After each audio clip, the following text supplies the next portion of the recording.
Each week at this time we do something called a community moment. And I was just looking for the chair situation. So we got plenty of chairs and people keep coming in, so that's good. I'm sorry, my mind's going to go in random directions today because we're in a strange place and everything is different. Anyway, community moment is a time to share something about your story, reflection you have on life. We've had all kinds of amazing community moments. If you'd like to do one, get on the calendar. We're scheduling into the end of November right now, so even if you don't have an idea, get on the list, because you ain't never going to make it if you don't get on the list now.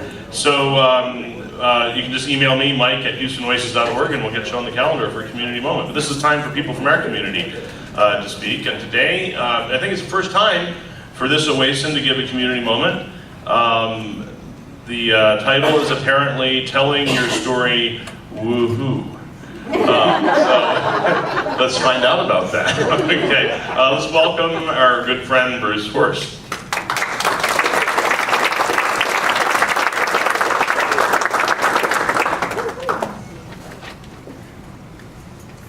Can you hear me? Okay, this is going to be different, so be prepared for something different. My name is Bruce Horst. I am a world-famous public speaker, in my own mind. Today I want to talk to you about telling your own story. There's so many things I want to talk to you all about, but Mike said this is the first time I've gotten to talk. I've had to cut out probably 90% of what I want to say. Hopefully you'll let me come back again after this. I didn't think there was going to be PowerPoint this morning, so I did a printout for everyone to get. I don't know. Did everyone receive a handout with the Houston Oasis bumper sticker attached? If you haven't, can you put your hands up so we can see? Can someone? We can. Grab some. The handouts. I would rather you have something to look at besides me while I'm talking. The marketing team agreed on a logo this past week, so this is fresh off the press. I believe it's the first bumper sticker Houston Oasis has ever had. So,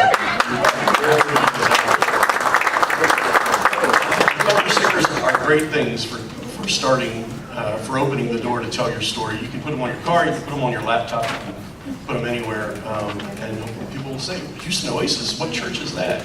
There'll be an opportunity to talk about that. And this is going to be a simple talk. I'm going to tell you my story. I've never done that with this group before, so that's what I'm going to do. But first of all, I have an exercise. Many of you are familiar with the Sunday morning setting where a guy gets up in front of everybody and talks, and he says something that everyone agrees with or everyone gets excited about. Everyone shouts something. Amen. There you go. So, Darwin. what is the secular equivalent of that? I haven't heard it here. Darwin. Cheers. If you've been paying attention, I have something to suggest. I went to a Lady Gaga concert about a month ago. I know. Everyone shouted. Yeah, there we go. Everyone stood up and shouted. 18,000 people, sold out crowd, would stand up and shout, woohoo! So, this is the exercise for this morning. First of all, on the count of 3, I want everyone to shout, woohoo! Okay? This is not going to work if you don't participate. I know it's early in the morning, but 1, 2, 3, woo! All right. That was pretty good. I was worried about that. Okay, so now we got a pop quiz here. Don't you love it that Houston Oasis is a place where we're all accepted wherever we are?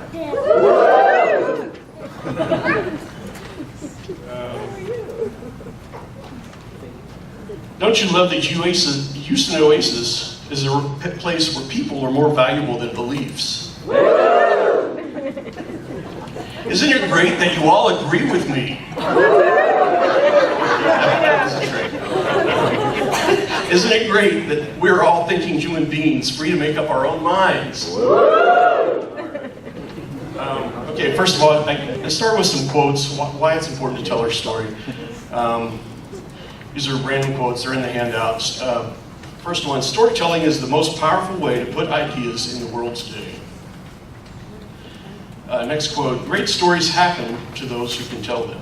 It's an important part of humanity to be able to tell stories. And the last one is probably my favorite. Those who tell stories rule the world. You think Hollywood has a lot of power? They're the ones that tell the stories mostly. My wife Jean is here with us this morning. Many of you have met her already. She's very much part of my story, so I wanted to introduce her to you. If you know me, you know that the most important thing to me is my relationship with my wife and my family. This is going to be emotional for me. Is that all right? Thank you. I cut out most of the things that will make you say woo-hoo. So, Jean and I were raised Mennonite. A lot of you heard Dennis talking a while back about the mechanized Amish, where he was raised. And the Mennonites are kind of like that. Mennonites are Anabaptists, and Anabaptists are the only centuries-old Christian group without a history of killing others that don't agree with them. And that's something that I'm proud of, the religion that I was raised in. I'm also proud that Mennonites are typically pacifists. My parents were conscientious objectors during the Korean War, and because my father wouldn't go to war, he wouldn't kill, he would rather be killed than kill, the government sent him to inner city Baltimore to start a community center. So what this means is, because it was something he was told to do by the government, he was building a secular community way back in the 1950s, and that's something I'm proud of. Mennonites are very community focused, and that's something Jean and I have in our blood. That's something we were born with. Some of you have heard of the Mennonites and the Amish doing barn raisings. I've seen 2 barn raisings in my lifetime. Someone in the community loses their barn, so everybody gets together, and a day later, the barn's built. That's just something that's a way of life for how we were raised. Jean and I dated and got married in a Mennonite church. And on our first wedding anniversary, we moved from Pennsylvania to San Antonio because San Antonio was the only faraway place where we knew somebody else. The church, the Mennonite families are usually huge, and our families were no exception. And we're both the youngest children of these large families, and so we wanted to start a life of our own, and that's what we did by moving to Texas.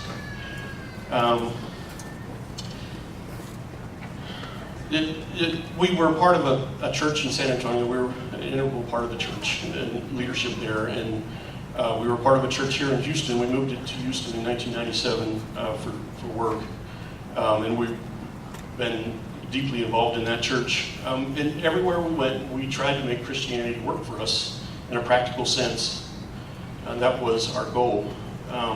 You can see the pictures in the handout. I put pictures of our family on family vacations, and it was so hard to pick which ones to put. Not to brag, but we have 3 boys, Zachary, AJ, and Nicholas. Our oldest son, Zachary, is an accomplished artist. We knew he was an artist at age 2. He's always wanted to create beautiful things that stir people emotionally. I love that about Zach. He was very active in church, and as a teenager, he spent most of his free time volunteering there. Now I believe all my kids are very smart, but our middle son, AJ, is a brainiac.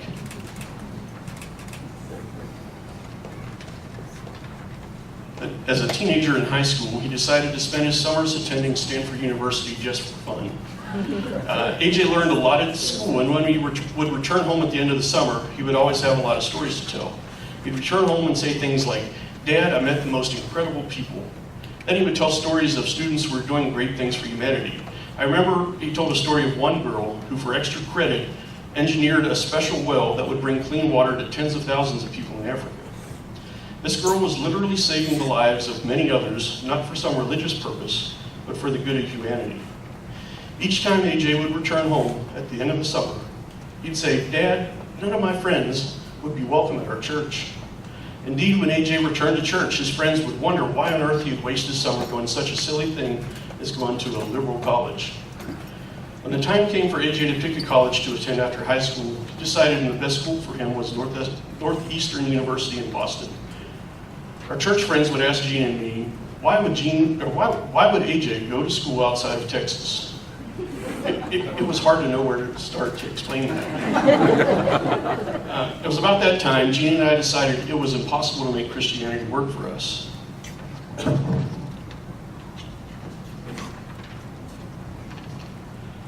We were told by a church leader that we would be better off somewhere else, so we stopped going to church in 2010. It's not like we just slowly lost interest in church. We went from leading to leaving. I'm not really sure why it's taken so long for us to give Houston Oasis a try. We started here, I guess, in March of this year. We've known about the group pretty much since the beginning, as we've been studying secular communities for years. As Eric mentioned last week, there's an element of just really enjoying having our weekends have twice as much free time as normal. And we've really come to treasure that. So it's been 4 years since we deconverted, and these years haven't been the easiest years.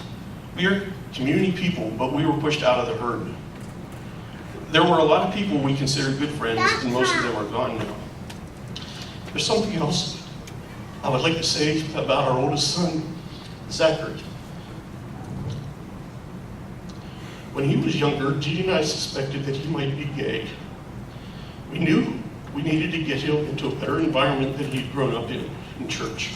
We encouraged him to move to Austin to complete his art degree and to find new friends there. After a few years of being gone from church, Zach came out as being gay. I hesitate in telling this part of the story because so many times, when I've told this to others in the past, they become fixated on it as if they believe Zach's gayness is what defines him. And that would be silly. I don't know why I didn't page this better. Zach has so many obvious great qualities besides being gay. Since we had already stopped going to church, there was a slow reaction from our church friends, but over time, stories of disapproval made their way to us. Eventually, our old church leadership reached out to Zach, not to thank him for the hundreds of hours of work that he had selflessly done for them, but to let him know of their disapproval and to tell him that they'd be willing to discuss the situation if he wanted. As a father, this almost made me come unglued.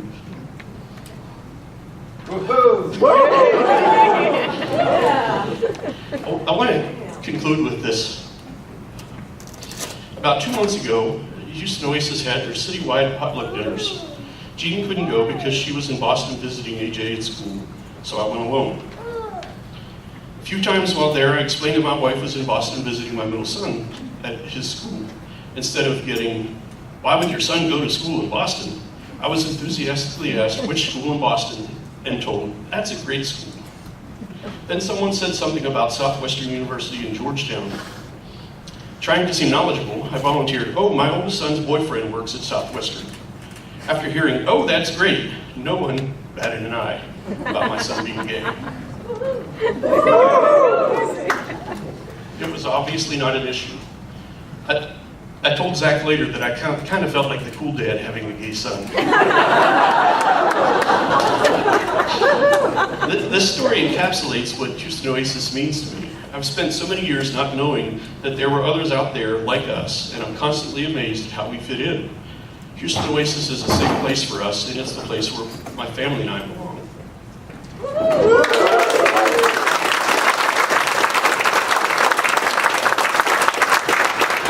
I didn't mention it. You can continue that for years to come. I didn't ask Mike for permission for that, though.